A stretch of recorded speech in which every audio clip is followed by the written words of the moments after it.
Hey guys, and welcome to Discuss Things, where we discuss, review, and do podcasts with a D. So, today what I'm going to do is to tackle a few of the parental issues of modern society. Those being parents having trouble with their kids and kids becoming douchebags. Okay, so there are 5 major things all parents should know and should do or do not with their kids when they're raising them from a very young age. Ready to begin? 1. The I told you concept. So many of the parents have this irresistible urge to just end the conversation and assume authority over the kids without even giving a proper explanation. This is wrong on a number of reasons. First one being, a kid is curious, it wants to know why something happens, and when a parent tells him because I told you so, it just doesn't fucking work. The kid will do something or will do the desired thing for the moment, but it will not understand the concept why it should do it or why it should not do it. And the kids are very fast learners.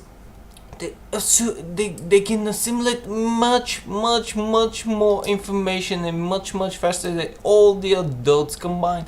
They're fucking learning machines, and parents, please understand that. You have to explain to your child what's going on. You have to give him a proper reason for what he should or he should not do. Not just the I told you so, because when you do it, you just assume authority. You do not assume responsibility for your kids' future actions. Okay, number 2, lack of explanation to a kid's questions. So this is a problem many parents have. Even me as an uncle to several little curious things, I haven't had time to answer all of their questions. But that doesn't mean you should just tell them to shut up. This is a kid is very sensitive, you know. It's a sensitive little half-human thing that accepts everything literally. It doesn't understand why you're saying to shut up. It just knows you're angry about it, and it stops. Okay, so it's not curious. You're happy. But what happens after that? What happens when the kid stops talking and assumes, oh no, my parent doesn't want my daddy doesn't want to talk to me anymore. This is you're giving it the wrong vibe, you know. One of the things you could do in these situations is play a little game. This is something I did with my 2 nephews. When they start asking a lot of questions, I just told them, and basically you'll be surprised how well this works. So I told them, okay, you got 3 questions you can ask me today, and I'll ask them all 3 with the full proper explanation. Well, I didn't use those words, but you know. And the kid starts thinking. So basically, first you have a span of 15 minutes in which the kid will really have to think, what does it want to know? And then when it asks the questions, you'll be surprised what are the things he wants to learn. For instance, one of my nephews asked how hot is the sun. The other nephew asked, what is the moon made of? Basically, those are questions that just circle inside a kid's mind. So you'll be surprised what you can learn, and you'll be able to understand your kid a little bit better. So try this. It won't happen from the first time, mind you. It'll take 2 or 3 tries and 2 or 3 attempts. Because at first the kid will see, okay, why is this dog brown? Why is this leaf yellow or something? It will be stupid questions, or where does the poop go? Yes, that's a question, and you have to answer it because you gave a promise. Beats you. Okay. Third, and this is a very important step in a child's growth, and a lot of parents fail because they just don't want to see their kid crying or upset or just screaming everywhere. They want to be calm, spoiling your kid. This is the biggest mistake a parent can do when upbringing his toddler. Have you seen these children? My fucking god, it has a fucking smartphone and at the age of 4, it has a tablet at the age of 6, it has a fucking iPhone, it has all the iTunes accounts, and I can't even explain it properly, it's just so disgusting. When you teach a kid that it can have everything it wants at the early age, when the time comes when life hits him and he understands that he cannot have everything, this will be a very, very, very messy situation. First of all, the kid cannot cope with this. Imagine spending having everything it wanted the first 7, 8, 9 years, and then suddenly it just wants something and doesn't receive it. Let's say he's in school and he sees a kid with something very, very nice, like a very nice new toy or new backpack, anything that can be taken, and your kid is used to having everything he wanted, so basically he goes and, yo, give me that, it's mine now. And the other kid just said, no, this is mine. What usually follows is a beating from one of the kids, or a fight, or just crying, depends on what your kid's personality is. In any case, it's ugly, because, come on, you've been in a situation like that. I know parents tend to keep their children happy. Of course, we all want for the children to be happy, but it doesn't have to be at the expense and at the cost of having the right education and the right upbringing.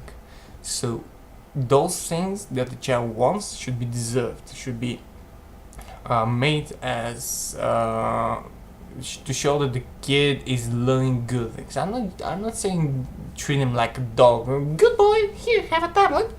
No, when a kid develops the right set of mind, when the kid starts doing the things you usually want from him on his own, like put his socks in the drawer, make his bed, clean his table, those are things that shape the basic good human character. So yeah, I got a little into this too much, but this is basically it. Upbring your kid good and right, so that when it wants something, it's deserved and it knows it has earned through his actions. That's it. So the number 4, it's second to last. Relax, it'll be over soon. Telling a kid what to think instead of how to think. This is now we're going into a little bit of a closed group here.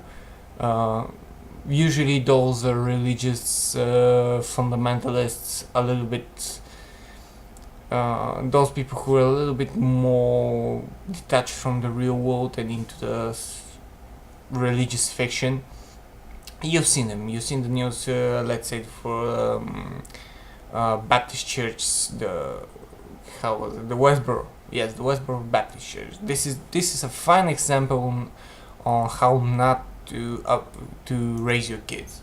They have been brainwashed since the very early age, and they only believe what their holy book tells them. They don't accept any logic. They don't accept any reason. They just believe that what they do is right.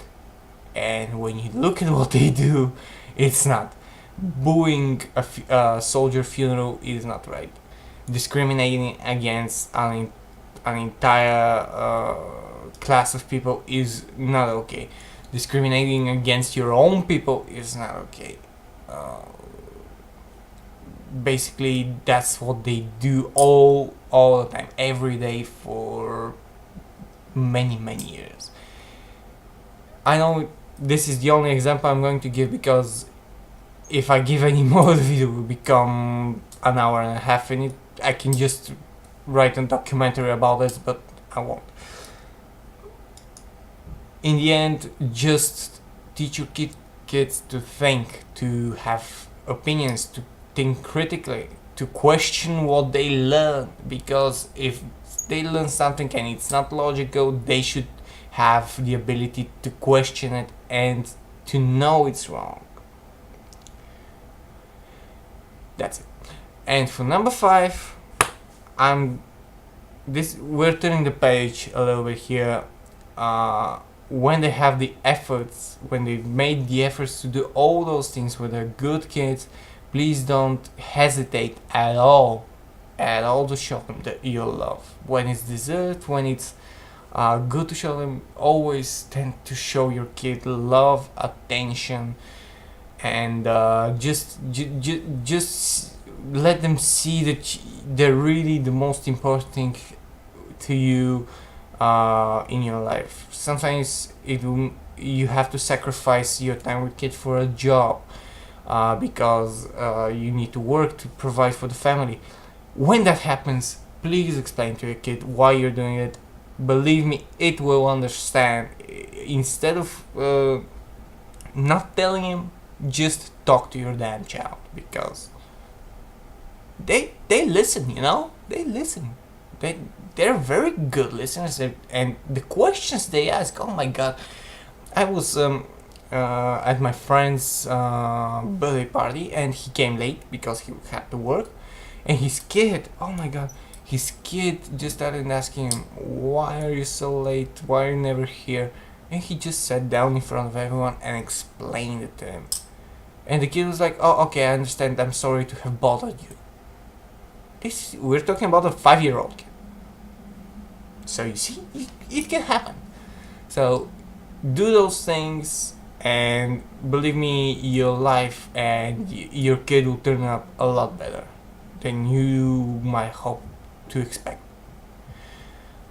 This is Theo, sorry for the long video. I hope those suggestions come in handy. I'll do another video with 5 suggestions what to do with your grown kids, because they're fucking terrible as well at point. So thank you. Please click the like and subscribe button if you like the video, and leave a comment with suggestions and thoughts. Thank you very much. Bye. Peace.